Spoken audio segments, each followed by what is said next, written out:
E se eu te dissesse que existe um homem que foi torturado por pregar Jesus? Não somente torturado, mas foi preso e dado como morto durante anos. E quando ele saiu da prisão, ele saiu amando mais a Cristo do que antes. E se eu te contar que isso não aconteceu no tempo do Nero, aconteceu em pleno século XX, será que você acreditaria? Hoje eu quero te contar a história de Richard Wurmbrand, um homem que sobreviveu ao nazismo, ao comunismo, à perseguição às igrejas e provou que o evangelho de frágil não tem absolutamente nada.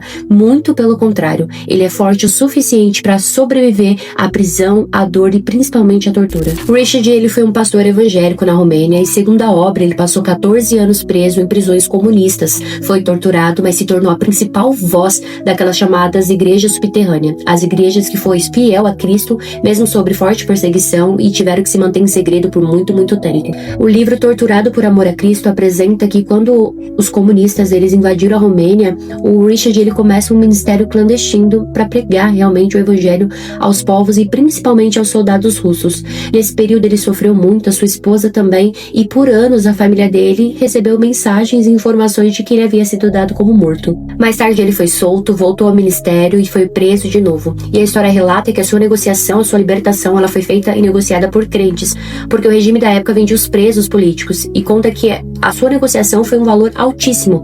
E o que eu quero te contar hoje não é história de sofrimento, eu quero te contar hoje uma história de fidelidade. E aqui tá a parte mais linda de toda essa história. Richard não nasceu cristão. Ele conta logo no capítulo 1 que ele cresceu sem religião e logo muito cedo se converteu ao ateísmo.